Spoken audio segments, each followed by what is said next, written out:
Wow, wow, wow. What an amazing event if I've been at one.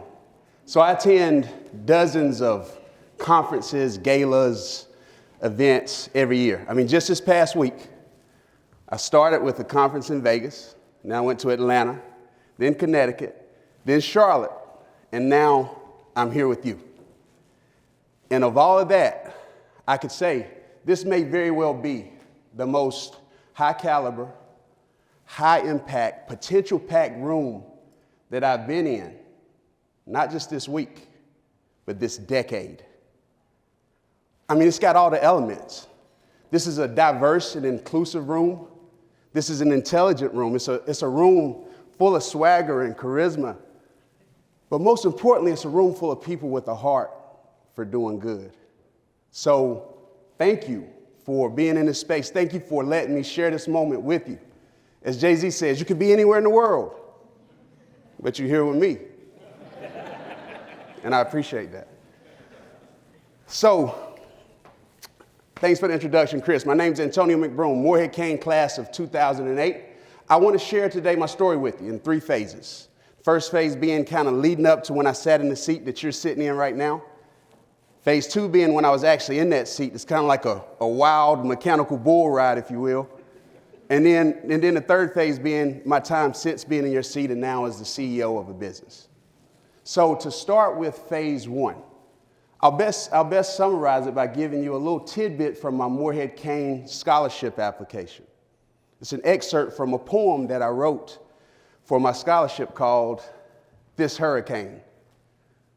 Dangerous winds and relentless rains are my aimless friends and my innate pains.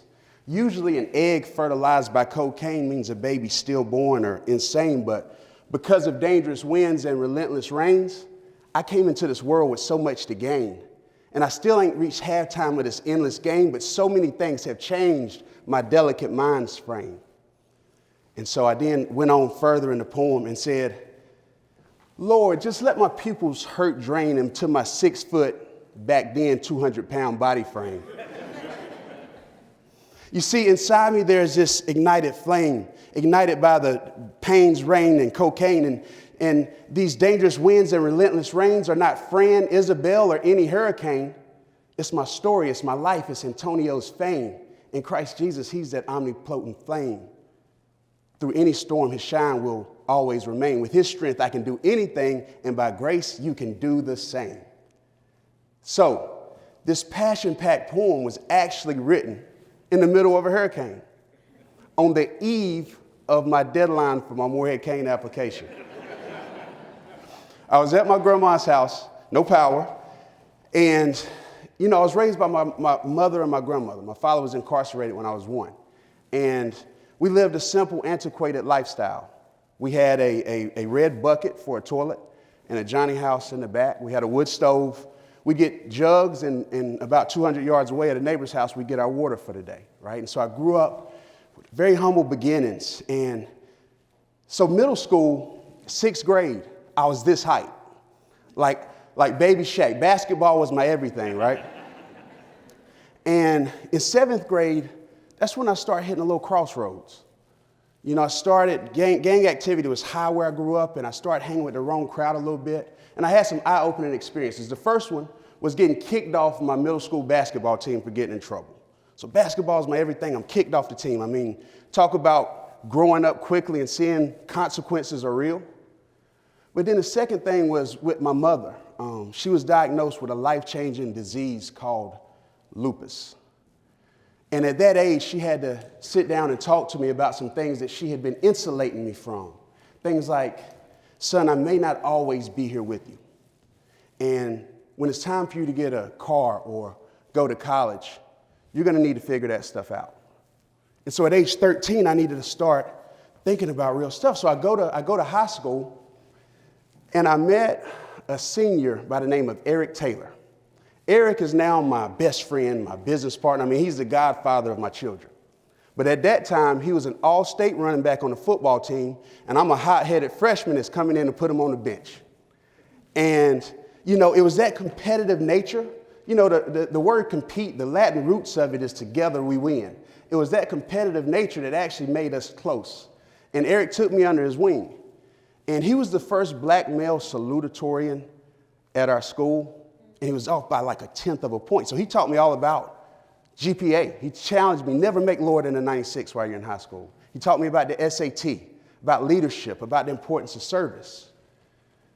And so with this story of Eric, I guess I'll leave you with life lesson number 1 for what it's worth. And it's the lesson of who and not how. See, us brains, we get so wrapped up in how sometimes, how to do this. The magic is in the who.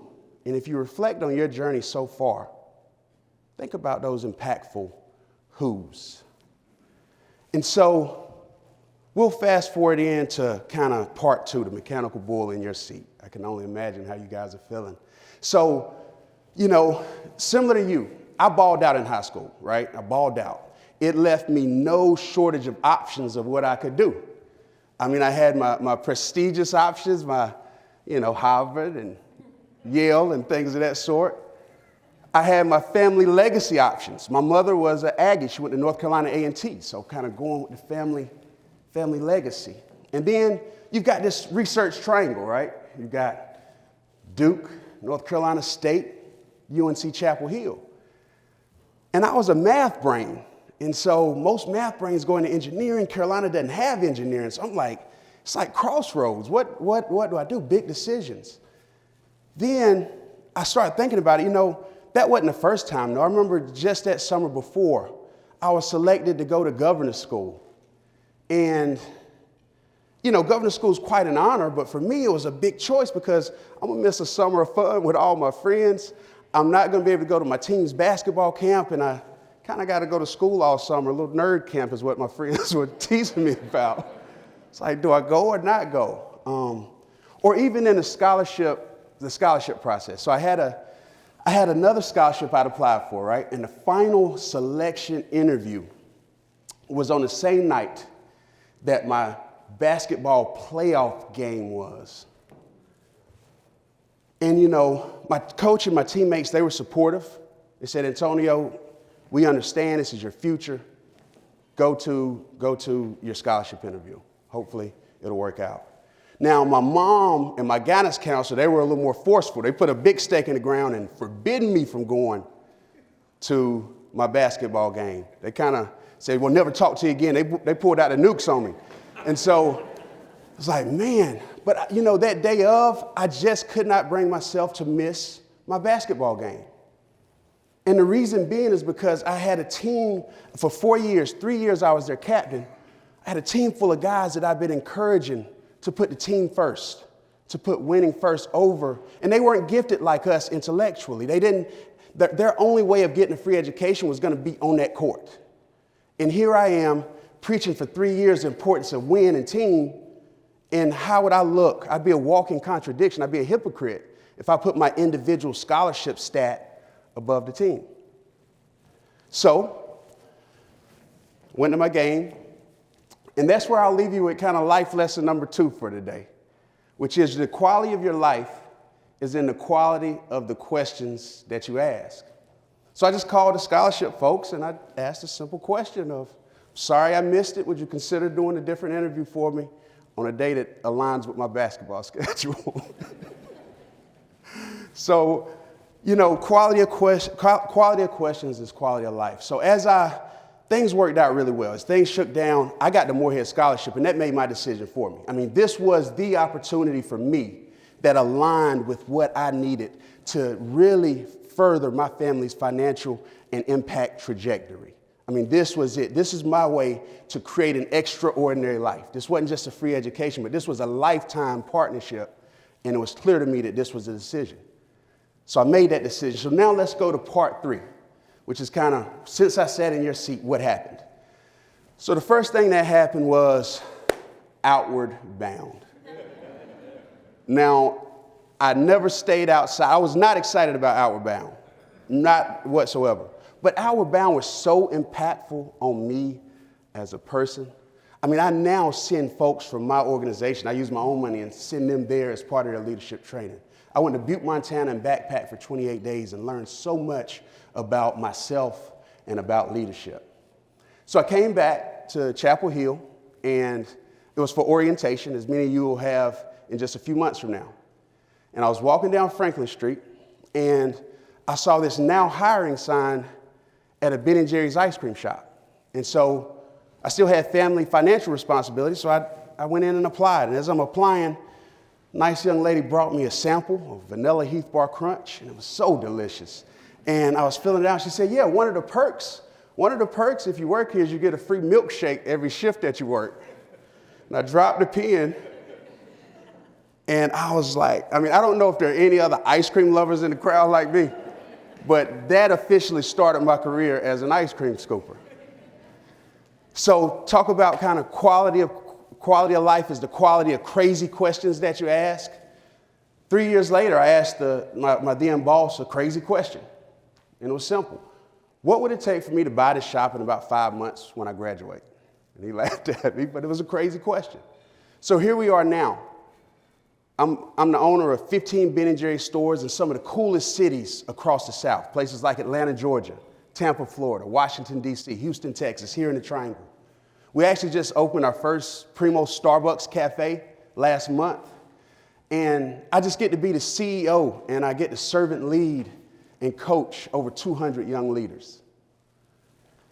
So speaking of CEO, I got something really cool I want to do with y'all. It's one of my favorite activities I like to do. It's called CEO Life. So on your tables, there should be a few note cards where everybody should be able to get one. There should also be some pens. And don't get nervous on me or anything. This isn't too hard.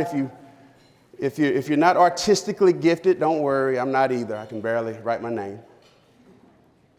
And you got a note card. And so it has Morehead-Cain at the top. What I'd like for you to do is I'd like for you in the top left to write CEO Life.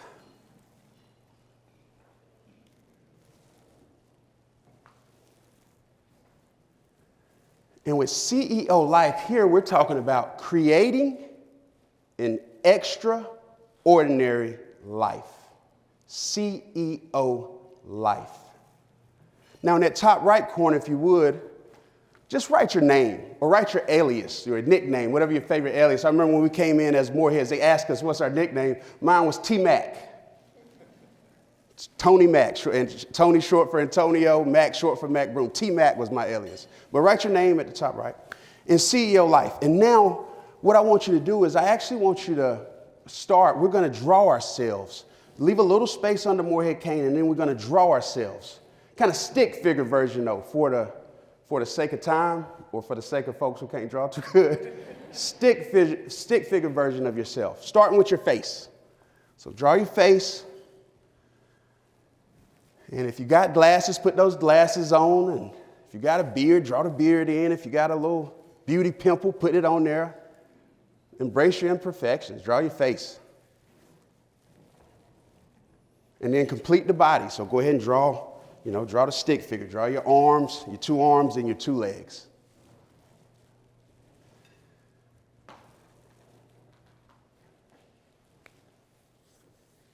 I'm starting to see more eyeballs. Some of my artists are really going in. But what we're going to cover now is really the 5 key elements of CEO Life. The 5 key elements I found that go into creating an extraordinary life. Starting with the head. Just above the head, I'd like you to write the Morehead secret code word. Passion. In case you didn't know, that's what we all got in common in here. Passion is our secret recipe. Creating an extraordinary life boils down to finding and growing your passion. And this Morehead-Cain program is the world-class place that grows and morphs passion in a way that I've never seen. So starting at the head is passion. All right, then if you look at one of your arms, the one on the right side of your paper, let's put community right there.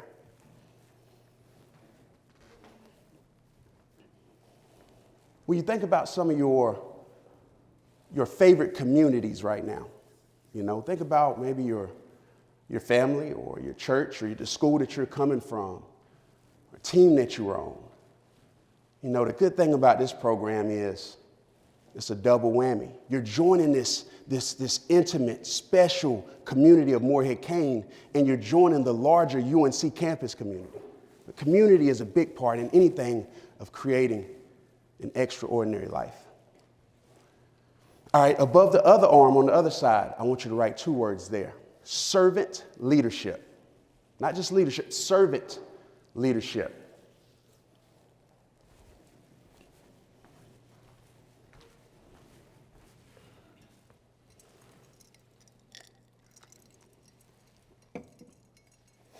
So servant leadership, there's no shortage of opportunities for this. The day you get on campus, there are opportunities, student organizations for you to plug in, right? The Morehead has Civic Collaboration Summer, where you get to go and you get to collaborate and serve in some of the most needed, high-need cities in our country. You got international opportunities to serve and lead. Did you know that several Morehead-Cains have actually been student body president here at UNC? None greater than my classmate and my friend, the late Eve Marie Carson. Eve was the epitome of servant leadership. If she were here today, and she is, she's in this room, she's in here through me, she's in here in spirit. She was tragically taken from us 15 years ago today, but I learned so much in my time with Eve. If she was here today, what she would say is this: work hard, study hard, play hard. If you make mistakes, make sure that you learn from them. But most importantly, never give up. Thank you, Eve. Created an extraordinary life. So we've got this top piece of passion. We've talked about community. We've talked about servant leadership. Now let's go down to the legs. We got to have some legs to stand on. Just under that leg on the left side, I want you to write the word appreciation. So appreciation actually is a word that there are different languages to it. There are different languages of appreciation, also known as your love languages. But you got languages like tangible gifts, like physical touch, quality time, words of affirmation, and acts of service. These are kind of the 5 appreciation languages. And all of us have some that we speak very fluently, and we have others that we don't speak or understand very well. But the cool thing about Morehead? Morehead-Cain is multilingual in all of them. Like this program, whether it's words of affirmation, you have a cheerleader behind you that the second that you have an accomplishment, we're putting it on social media. We're telling you great jobs. The physical touch, you come into the office and you're getting fist bumps and high fives. And the tangible gifts. The tangible gifts, right? Like a free scholarship with Discovery Fund, gap years, summer enrichment activities that the rich and famous envy. So that's kind of the appreciation piece. And then this last leg, it's an important one. The co-founder of Ben & Jerry's, Jerry Greenfield, great friend of mine, his favorite quote that I always use: if it's not fun, why do it? So that last one is fun. If you think about this weekend, it's fun. This campus, the diversity, the sports, the arts. It's fun. They even got a song about it, right? Like Carolina Girls, best in the world. I don't know, fellas, maybe we can remix it. Carolina Guys, we're the prize. But no, seriously, in closing, I like to practice what I preach, right? So I've dropped 2 life lessons with you: who, not how. And quality of life is in the quality of questions that you ask. So who, not how. The who in this conversation is simple. You all are the chosen torchbearers for the Morehead-Cain legacy. I cannot even imagine, even with this big old head of mine, the impact that you're going to have. Oh, the places you'll go, the memories that you'll create. So then it's in the quality of the question. The quality of our program is in the quality of questions we ask. So I'd like to ask you right now as we've talked today, would Morehead-Cain catalyze your CEO life? I mean, let's think about it part by part. Choosing Morehead-Cain, you're already creating an extraordinary life, but would choosing Morehead-Cain catalyze your CEO life? And let's go through it like piece by piece right now. Let's do this. This is me and you. Starting with passion, 0 to 10. I want you to give it a rating. 0 to 10. What would Morehead-Cain do for your personal passion score? 0 being that after 4 years you'll leave here disengaged, that you'll know more about yourself and the world, and your passion score will be backwards.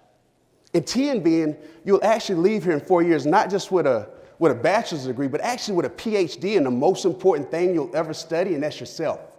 You'll leave here really knowing who you are, knowing what energizes you, and ready to go to the next chapter of your life. 0 to 10, give us a number.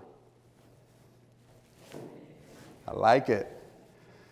Now, next up we've got community. Let's think about community. 0 to 10 is Morehead opportunity. What is it? Is it a 0? In other words, you're just a drop in the bucket. You'll be a needle in a big old haystack. You'll be, Akon had a song back in the day, So Lonely. You know, there's no support here. Or is it 10? Where from a community standpoint, you're joining a community and you're going to come in and join and commune with a group of folks who are supporting you and cheering you on. You are going to go back to the communities that you love so much right now as a better person, but you're actually adding a community as well. So 0 to 10, give us a score for this opportunity. It's important. Let's think about servant leadership. Servant leadership, 0 to 10. If you think about what this particular choice means for your personal servant leadership score. Will it do nothing? Will it make you not a leader? Not into service? Or will the opportunities and the leadership and what you've seen from other folks who are in this program elevate your servant leadership? You see the point. Let's do the same for appreciation, 0 to 10. Give it a score. And then finally, do fun. Right? If it's not fun, why do it? End it with the fun, 0 to 10. You've been on this campus. Think about the fun people, the fun experiences, the new cultures that you could experience with this opportunity. And what I just walked you through is exactly what I do when I make big decisions. I look at these 5 criteria, and I go through this exercise, and I add it up. I just add it up. So if you would, add all your numbers up, add all 5 of them up. And when I add it up, and if you would, just write that number, bottom right corner, circle it. When I'm evaluating a new opportunity, whether it's a new business to buy, a new person to partner with, or any pivot that I'm making in my life, I add these numbers up, and I got a grading criteria. We're used to those, right? I've got a scoring criteria. If it's below 35, it's a no for me. I mean, 35 out of 50, that's 70%. It just doesn't work. It's not a good fit. It's misalignment. Now, 35 to 45, that's a yeah or a yes, depending on which number it is, right? It's somewhere in that yeah or yes. There's alignment here. It works. There's a fit. But now, if it's 45 and up, if it's 45 to the perfect 50, in the spirit of Carolina, it's not just a yes, it's a hell yes. Thank y'all so much today. I've enjoyed this.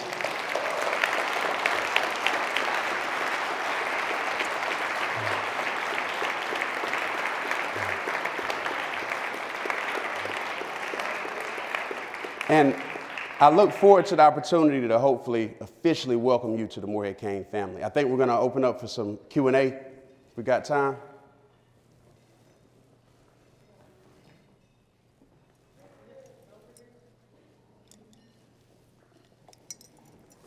How'd you make your money? Like in college, to buy a Ben and Jerry's, how do you afford that? So that's a really great question. Really, really great question. So obviously, we had a full ride we've got a full ride scholarship, right? So so that was a start. Having a full ride scholarship, not having to worry about books, room and board, anything of that sort. From there, I made a commitment to continue to work. And so my goal was that with working, I would be able to save every bit of my money and put it in a CD. And you guys are coming in at a good time because CD rates are starting to go back up a little bit right now. So I'd put it in a CD and it'd be getting 7-8% interest. And I did that for 3.5 years, not 4, because that first semester I didn't make the best of decisions. But for 3.5 years, I worked and I took those checks. I never cashed them. I put them in a CD. Now, the other piece that Buck Goldstein, as a matter of fact, we got such resources here on this campus. So, you know, as I was kind of at your age, I was coming up with ideas all the time, and I go to Buck and ask him about these ideas. And one of the ideas I'll tell y'all just for fun is we were going to replace all paid phones. They used to have paid phones, places where you go and put coins, and we were going to replace them with these things called Juice It Up, where you're going to have these mobile chargers that you go and charge your cell phone. And Buck Buck coached me through that particular idea. But I had all these ideas, but the thing Buck told me was, look, son, there are some things that are just true to the American fabric. Wealth is created typically with oil, with inventions and technology, and with real estate. I didn't have no oil. My mind wasn't invention oriented. And so I started investing in real estate even while I was in school. And so I bought my first property at 19 as a sophomore. And that ended up being instrumental when it was time for me to buy my business. Now, it was a distressed property. It was an auction. It was just $7,500. Other questions? Yeah. Hey, my name is Trail, and I'm from Charlotte. But I wanted to know, I know how you said Morehead-Cain to help you, but how did it help you after you graduated? Like, what were the benefits and how to help you in life or business decisions? That's a great, great question, Trey. So the who, not how, this is an incubator of that. I mean, there are so many rooms that I've went in, and the person on the other side of the table that I was negotiating with or doing business with or making a request of had a connection with the Morehead-Cain, had reverence for our program, or in some way, this was one of the unlocks that made what I was trying to have happen. And so that's just one place. I mean, since college, I really look at myself as a partner to the program. And so when you're a partner, there are just benefits. These benefits just come from having the opportunity to come and share with you guys now, right? And so from this, I'm assuming maybe 3 years ago, 3 years from now, I may have an intern in this room that may come and work with me. And I get one of the brightest people at Carolina to come intern with little old me at Ben & Jerry's, right? That's happened several times. I mean, it's just the interconnectedness of the program just pays dividends. Hi, my name is Benji. I'm from Alexandria, Virginia. And my question is, how did the Morehead-Cain experience get you ready for leading employees in the position you're in? And then also, as an extension of that, like, how do you instill these 5 things into like a workspace and into the people that work like below you in the company? Yeah, that's both great questions. In terms of preparing me for leadership, you know, Morehead-Cain and the summer enrichment experiences especially just sharpened my saw. You know, being in the wilderness with a group of folks that you've never met before. At that time, a few might have been juvenile delinquents from their respective states. There were some other folks who were just in the nature big time, unlike me. It required me to start exercising diverse leadership at an early stage.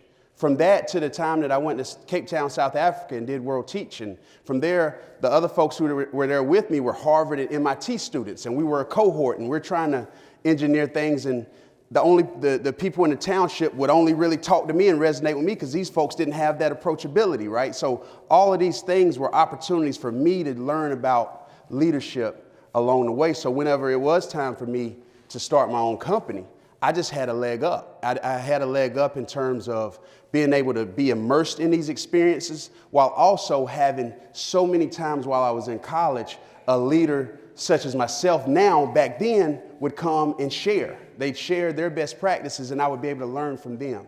So that's that part of the question. And the second part of the question, how do I use this right here in my life. This is part of our weekly scorecard. All of my managers have to report their CEO life score. And when we have our weekly meeting, what's your CEO life score? And if it's below, in our criteria, if it's below 40 out of 50, it's an issue that we need to have a discussion about. What can we do? What's off track here when it comes to passion or community? And that's how we run our company. It's ingrained in how I actually run my business.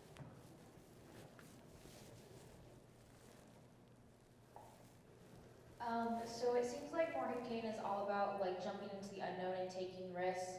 If there was like a moment or maybe values instilled in you by Morehead-Cain that made you like take that leap of faith and buy it at such a young age, what was it? It's probably that bear in Butte, Montana. Whenever that bear we saw, or the Scree Slope.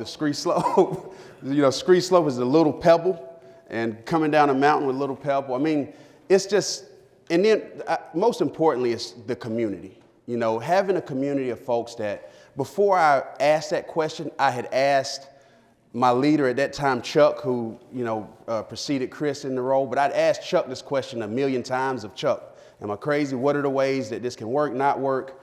And I was just able to have such confidence. So I was sharing this at our table. If you want to be a master at anything, there are 3 C's. Competence, which us hyperachievers, we typically don't have a problem with that. We're going to learn our way to competence in anything we get into, right? So then you also got to have capacity. You got to have like either the financial capacity, the time capacity, the energy capacity.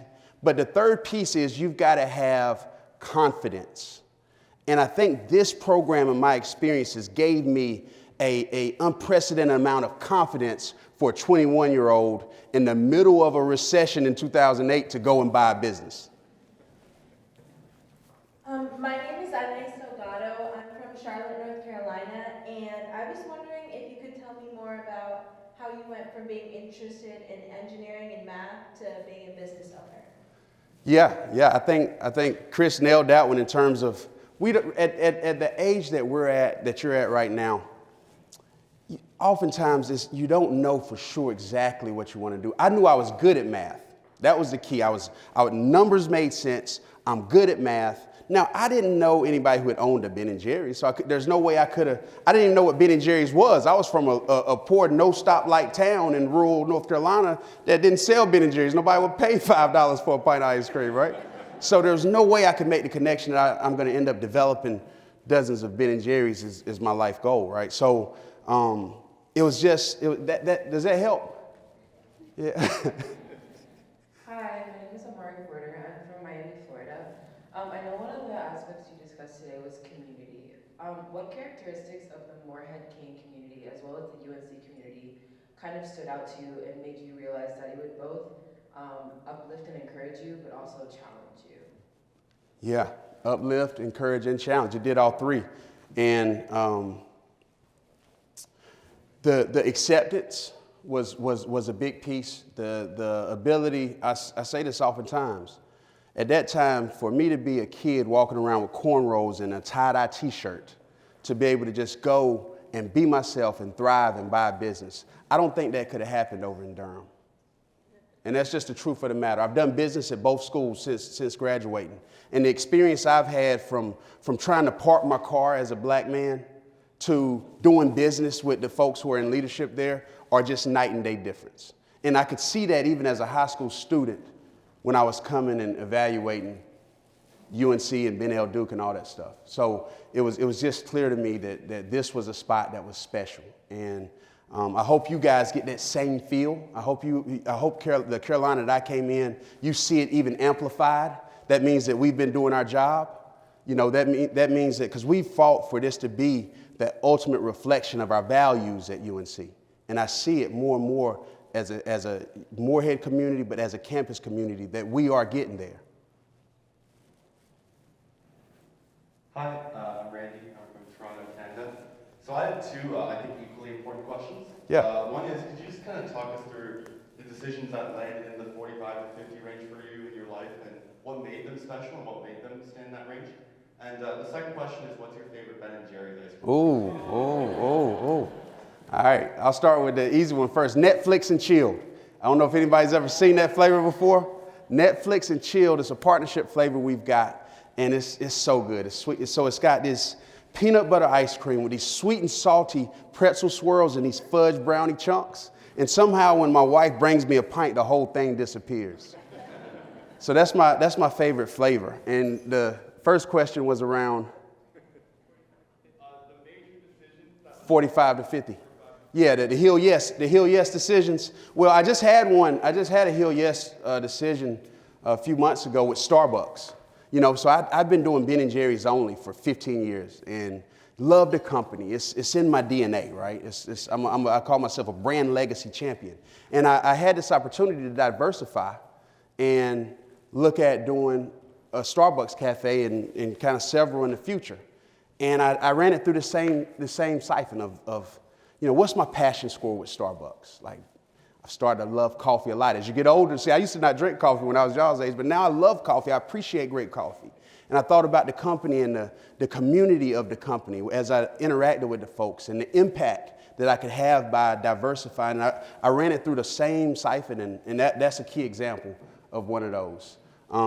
Whenever it's time for us to think about buying a new house or moving or doing a second home, we've kind of used the same exercise along the way. This will be our last question. Hi, my name is Nandini. I'm from Cary, North Carolina. My question to you is, you talked a little bit about the hell yeah decisions, but aside from sort of the dilemma you had with your basketball game and the scholarship interview, what were some of those more yes, maybe decisions, and why were they so difficult, and what were your takeaways from those? Yeah, decisions. So,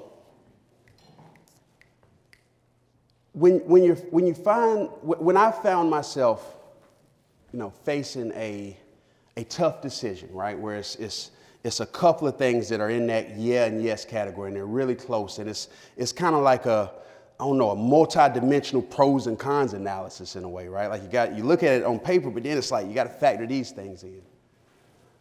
The best advice I can give you during the end is, for one, seek wise counsel. You know, the folks that you trust the most, and not just the folks that you trust right now, but at your stage, think about your life and think about the top 3 folks who you trust and who know you the best. Not just the right now ones, though, even the ones from middle school. Seek wise counsel and get perspective. The second thing I'd say is, you know, I spend a lot of time in meditation and prayer. So not infringing any kind of spiritual beliefs on you, but I do believe that it's important for us to get quiet and still so that we can really, really listen and hear where our intuition is telling us to go. And so those are my 2 biggest pieces of advice: is seek wise counsel and really get to a place where you can listen to yourself. Thank you. Thank y'all. I appreciate it.